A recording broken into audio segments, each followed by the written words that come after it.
expected Mane to be a striker, and that wasn't really his role. You can kind of call him a centre forward with the way he played at Liverpool, with him and Salah always coming a bit more inside. But that is different from, especially when you have Bobby Firmino there. But that is different from being that target man, that focus like Robert Lewandowski was, and how Bayern were playing, as he said, for the last 10 years. And selecting Eric Maxim Choupo-Moting as his number 9 instead. If you've watched me for long enough, you know how I feel about Choupo-Moting. Like, going from Bobby Firmino to Choupo-Moting, that is a massive downgrade in my eyes. It just is. It just is. If you've watched me for long enough. Okay, Sadio Mane. Just last year, he finished inside the Ballon d'Or top 5. But this year, he's out of Europe. Let's look at what happened to Sadio Mane, what went wrong, and why he went from being one of the best players in the world to not even playing in Europe anymore. Without wasting any more time, guys, let's get straight into it. In June 2022, Bayern Munich announced the signing of Sadio Mane. Derby signing. Such was the excitement that Bayern president Herbert Heine used the deal to emphasise the club's gravitational pull and the appeal of the Bundesliga more generally. But just a year later, Mane, intended to be a transformational superstar, would be gone, having made little impact on either the club or the league. Yeah, so, very little. What happened to be fair to him, he was injured for a long time. Let's take that out of the way. Mane was injured for a long time, but doesn't take away from the fact that he didn't really do much at Bayern Munich. Mane. Context is important. Mane was 30 years old when he joined Bayern and had played over... Doesn't mean anything. Being 30 years old in this day and age doesn't mean anything, especially because it was around the same time where he went and did what he did with Senegal. He was one of the best players for Liverpool. This whole 30 years old things, I don't want to hear it, bro. I don't want to hear it. 60 games for Liverpool and Senegal combined during the previous season. Good point. That point I'll agree with, because he was very injury prone after playing all those games. It was also the 5th straight season during which he'd taken part in over 50 matches, and for many of those, he played within the physical intensity demanded by Jurgen Klopp. High load. Pause. But high load.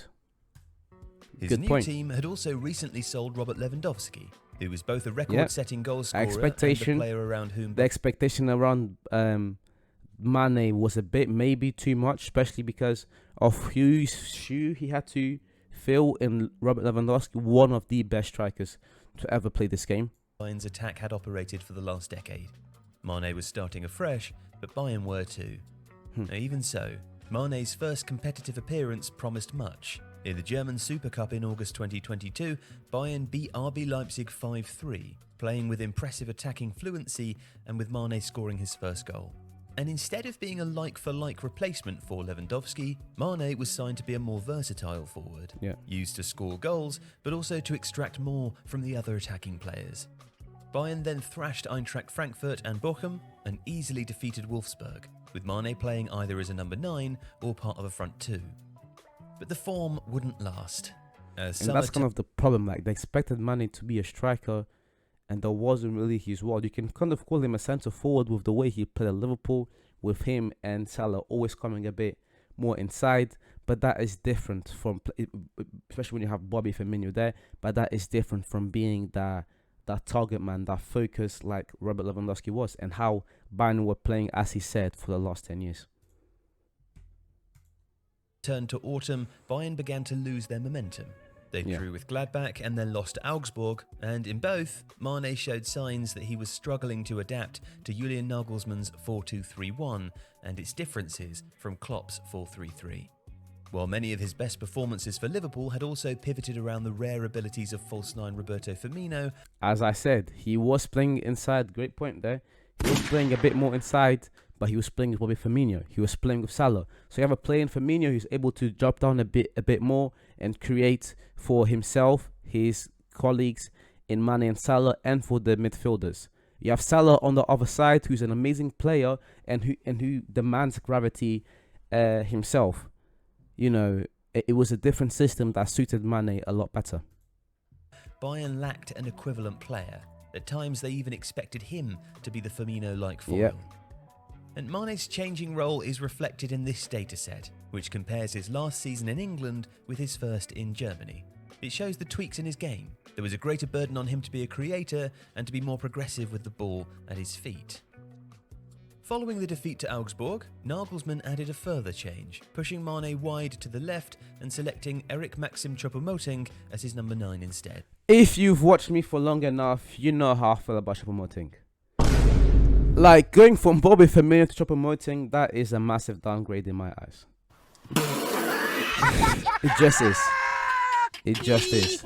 If you've watched me for long enough, you know how I feel about Choupo-Moting. I'm not going to slander Choupo-Moting. That is not the video for that. But this guy is not it. Mane would score just 4 more times in the Bundesliga between October and May, recording his lowest league goal tally since his 2011-12 season at Metz, when he was just a teenager. Now, a partial explanation for this was an injury to his fibula, which cost him the chance to play at the World Cup and saw him miss 9 Bundesliga games. As we said, those injuries definitely came into play. Those absences also made his raw statistics misleading. In his final season in the Premier League in 21-22, he'd averaged 0.51 goals per 90. During that Bundesliga season, adjusted to reflect the time actually spent on the pitch, that fell just slightly to 0.44 per 90. Nevertheless, the perception of underperformance was difficult to overcome. The lack of pure volume contrasted unfavourably with Lewandowski, creating an unhelpful comparison. And there were other issues too. He appeared to struggle with squad dynamics at Bayern for much of his Liverpool career. We know what happened with the slap. We know what happened with the slap.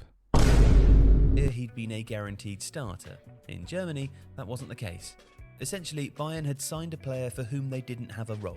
In addition, they also had many players who could play the same position as him, either as a forward or as a wide midfielder, and that uncertainty bred difficulties. Writing for The Athletic in April 2023, Rafa Honigstein wrote, "Close observers noticed that Mane was sometimes trying too hard to do something special that justified his selection, rather than making the obvious and less eye-catching move." Then club CEO Oliver Kahn also commented, saying that Mane is not used to the type of competition for places that we have here. It wasn't like that at Liverpool. But the real cracks appeared in the spring of 2023. Mane was only used as a late substitute in the last 16 tie with PSG, and while reports of an outright rift with Nagelsmann were exaggerated, there were suggestions that Mane found aspects of his more technical coaching unfavourable. Nagelsmann was dismissed in March of 2023 and replaced by Thomas Tuchel, but that had little effect on Mane. In fact, his season would quickly fall to its lowest ebb. Following Bayern's 3-0 defeat to Manchester City in the first leg of the Champions League quarter-final, Mane punched teammate Leroy Sané, following a disagreement that had begun on the pitch. Yeah, that's crazy. That's crazy. Suspend him in the aftermath and fine him €250,000. He would be reintegrated, but under Tuchel, his position continued to shift. He played on the left of a 4-1-4-1 and up front alongside Thomas Müller in a 3-1-4-2 and as a lone forward again in a 4-2-3-1. But he completed 90 minutes in the Bundesliga just once before the end of the season. That's crazy. Struggling for any sustained momentum. That Bayern unexpectedly won the Bundesliga title made little difference to an increasingly negative media cycle. Furthermore, on the day that their title was confirmed, sporting director Hasan Salihamidzic and CEO Oliver Kahn, both of whom had responsibility for signing Mane, were dismissed. Bayern were remodelling in a way that didn't necessarily include him, and as pre-season for the 23-24 season began, Tuchel gave a clear indication that that was the case. Sadio fell short of the expectations last season, he said. "We have a lineup that's very difficult for him."